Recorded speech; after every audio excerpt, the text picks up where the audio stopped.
Hello dear aspirants, जैसा कि मैं आपका स्वागत करता हूं टेक्स्ट बुक सुपर कोचिंग पर। और डीबीटी जेआरएफ एग्जाम हमारा बहुत नज़दीक है। होपफुली आप सारे लोगों ने डीबीटी जेआरएफ का एग्जाम फिल किया होगा और आप उसके लिए एक डेडिकेटेड मैनर पर आपका तैयारी कर रहे होंगे। तो आखिर एक बार बात करते हैं कि क्या आपको करना है और क्या नहीं करना है, किस तरह से आप इस एग्जाम को पहले ही अटेम्प्ट में क्रैक कर सकते हैं। तो आपको इंफॉर्मेटिव बातों को थोड़ा सा जिक्र करने लाते हैं। उससे पहले मैं बता दूं कि इसी सीरीज को मैं आपके लिए कनेक्टेड कर रहा हूं। मैं आपको शाम को 7 बजे यूट्यूब सेशन पर मिलता हूं इसी प्लेटफॉर्म पर। तो आप मेरे साथ यूट्यूब चैनल पर कनेक्टेड रहें। और मास्टर क्लास जो फ्री क्लास होती है हमारे टेक्स्ट बुक सुपर कोचिंग के ऐप पर होती है, तो आप इस पर भी कनेक्ट हुए और ये टेलीग्राम चैनल को ज्वाइन करके रखें। तो मैं आपको बिल्कुल उस लेवल तक पहुंचाने की कोशिश करूंगा कि आपके एग्जाम्स बैक टू बैक सारे निकल जाएं। तो अगर मैं बात करूं ये डीबीटी जेआरएफ 2024, तो भाई ये एग्जाम पहले तो ये देख लो कितने तारीख को है। एग्जाम होने वाला है 20 अप्रैल को, सैटरडे को। 3 घंटे का पेपर होगा, ठीक है। जो यहाँ पर अगर आप इस एग्जाम को अगर आप निकाल लेते हो तो एक बात तो ये है कि अगर आपने निकाल लिया तो फेलोशिप, इस एग्जाम में जो फेलोशिप मिलेगी आपको वो वही सेम अमाउंट मिलेगा जो आपको सीएसआईआर की तरफ से मिलती है या जो आपको आईसीएमआर की तरफ से मिलती है। तो कितना अमाउंट मिलने वाला है आपको? 37,000 पर मंथ प्लस एचआरए। ध्यान रखना, प्लस एचआरए इसके ऊपर काउंट होगा, वो सिटी टू सिटी वेरी होगा।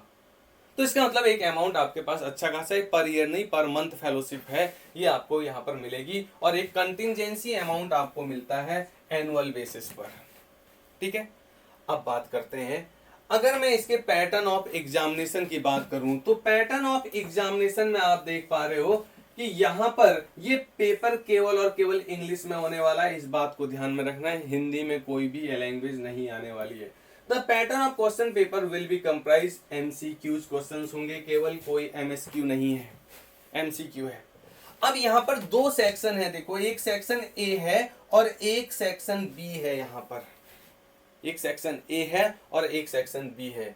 जो सेक्शन ए है उसमें आपके पास 50 कंपलसरी एमसीक्यूज होंगे, मतलब कंपलसरी सारे के सारे करने ही करने हैं। और वो किस बेस पर होंगे? Questions based of 10+2 level of subject.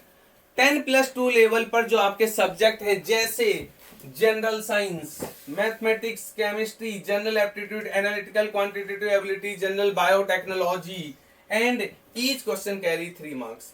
तो ऐसा नहीं कि बहुत हाई फाई पेपर ही आएगा, इसमें एक बेसिक लेवल का जनरल एप्टीट्यूड, जनरल अवेयरनेस, थोड़ी सी आपकी केमिस्ट्री लाइक क्वेश्चंस, बायोटेक के क्वेश्चन, जनरल साइंस के क्वेश्चंस, ये आपको मिलने वाले हैं। और हर एक क्वेश्चंस कितने मार्क्स का है? 3 मार्क्स का है। टोटल कितने? 50 है, कोई चॉइस नहीं है यहाँ पर। 50 के 50 क्वेश्चंस आपको अटेम्प्ट करने हैं। हर एक निगेटिव, अगर आपने क्वेश्चन को गलत किया तो निगेटिव मार्किंग है, और हर एक गलत अटेम्प्ट पर आपको 1 मार्क्स का लॉस हो जाएगा। इसको भी ध्यान में रखेंगे। 1 marks will be deducted from total marks, ठीक है।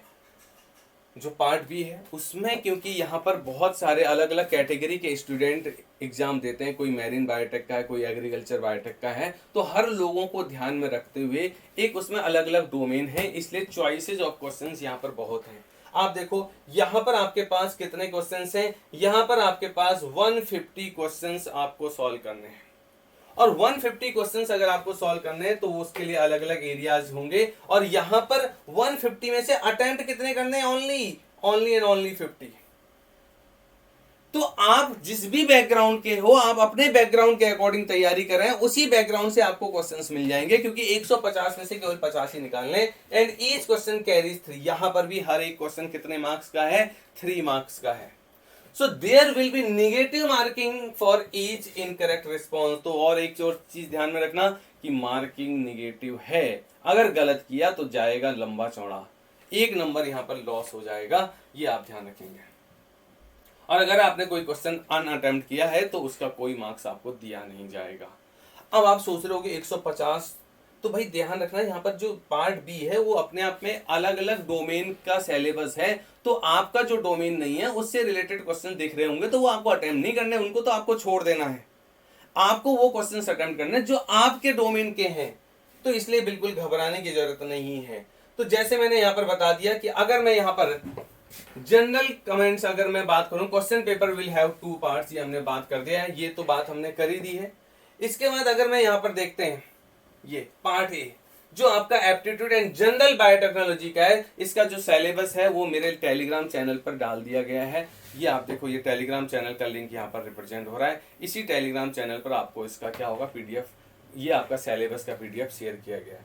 क्वेश्चंस में इंक्लूड कॉम्प्रिहेंशन बेस्ड, आपने यहाँ पर देखा है कि यहाँ पर अब आप देखो क्या क्या आएंगे। अगर मैं एप्टीट्यूड की बात करूं, फिर ये अगर मैं जनरल बायोट, भाई एप्टीट्यूड में तो बहुत बेसिक कुछ भी आ सकता है ना, तो उसके लिए बहुत ज्यादा परेशान होने की जरूरत नहीं है। लेकिन इसके इसी के अंदर जो पार्ट ए में ही अगर आप और देखोगे सिलेबस, तो जनरल बायोटेक्नोलॉजी के क्वेश्चंस आएंगे, जैसे बायोमोलिक्यूलर स्ट्रक्चर 10+2 लेवल के होंगे, पहले ही मेंशन कर दिया गया है। अब आप देखो बायोमोलिक्यूलर स्ट्रक्चर एंड फंक्शन सबने पढ़ा, एनसीईआरटी में है। ऐसी फिर बात करेंगे मेथड्स इन बायोटेक्नोलॉजी, टेक्निक से रिलेटेड क्वेश्चंस आ जाएंगे।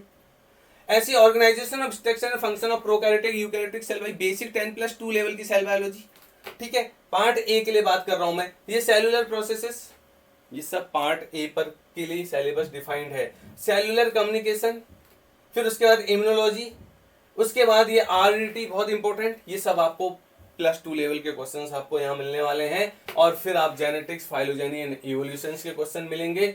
आप देखो जीनोमिक्स एंड प्रोटियोमिक्स के क्वेश्चन मिलेंगे। और आपको यहाँ पर प्रोटियोमिक्स ये सिलेबस डिफाइन कर दिया गया है। फिर आपको आईपीआर, बायोसेफ्टी एंड बायोएथिक्स के क्वेश्चन मिल जाएंगे, ये आपके पार्ट ए में। तो बहुत सारे लोग गलत फहमी में कि पार्ट ए में तो केवल जनरल एप्टीट्यूड आएगा, मैथ्स आएगी, ऐसा नहीं है। अब मैंने आपको बता दिया सिलेबस के अकॉर्डिंग जनरल बायोटेक में भी हमारे पास बेसिक साइंस के क्वेश्चंस वहां पर आने वाले हैं, खासकर लाइफ साइंसेस के, इसलिए बिल्कुल बढ़िया ढंग से तैयारी करें। अब फिर जब आप पार्ट बी में जाओगे, तो पार्ट बी में आपको स्पेशलाइज्ड ब्रांचेस मिलेंगी, जैसे मैरीन बायोटेक का अलग सिलेबस है, एग्रीकल्चर बायोटेक, आप अप्लाइड बायोटेक वाले हो तो उसके अकॉर्डिंग सिलेबस दिया गया है। तो जैसे यहाँ पर एग्रीकल्चर बायोटेक का सिलेबस होगा, फिर ऐसी अगर आप यहाँ tissue culture, transgenic technology, biotechnology का सिलेबस होगा, मॉलिक्यूलर ब्रीडिंग एंड जीनोमिक्स का सिलेबस आ जाएगा, फिर abiotic and biotic stress biology आ जाएगी, बायोडाइवर्सिटी आ जाएगी। उसके बाद फिर आप देख रहे हो animal biotechnology, animal physiology and bio. बहुत सारे लोग बोलते हैं कि डीबीटी में तो एनिमल फिजियोलॉजी आती नहीं, अरे सिलेबस देखो ना, बिल्कुल क्लियर कट लिखा हुआ, hormone cell interaction, endocrine control of development of various organs, properties of different body fluids, metabolism, homeostasis, role of enzyme in metabolic regulation, activation, inhibition. ये आप देखो, आप इसका मतलब हार्मोन वाला चैप्टर आने वाला है, बॉडी फ्लूइड वाला चैप्टर आने वाला है, और आपका केमिकल कोऑर्डिनेशन वाले चैप्टर्स आपके एनिमल फिजियोलॉजी के आने वाले हैं, ठीक है। ऐसे ही फिर dev bio, histology and embryology, dev bio के क्वेश्चंस भी आपको यहाँ पर मिलने लग जाएंगे। तो सारे डोमेन टच किए गए हैं, इसलिए आप ध्यान रखना कि इन सारे डोमेन से रिलेटेड जो भी आप सीएसआईआर के लिए तैयार कर रहे हो सिलेबस, वही सिलेबस को पढ़ के जाएं, उसको अच्छे से थॉरोली करके जाएं, आपका डीबीटी निकल जाएगा। तो 1 महीना है आपके पास, आज अगर 14-15 तारीख हो रही है तो 13-14 तारीख होगी, तो आप मान लो ऑलमोस्ट 20 तारीख को एग्जाम है, तो 1 ही महीना है, और इस महीने को डेडिकेटेडली दे दो अपने आप को, बाकी सारी सराउंडिंग से हटा दो, केवल पढ़ाई में फोकस कर दो।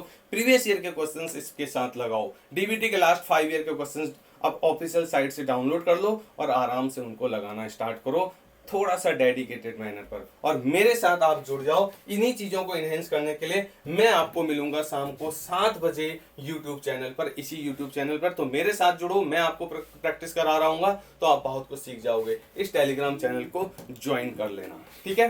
तो थैंक यू ऑल।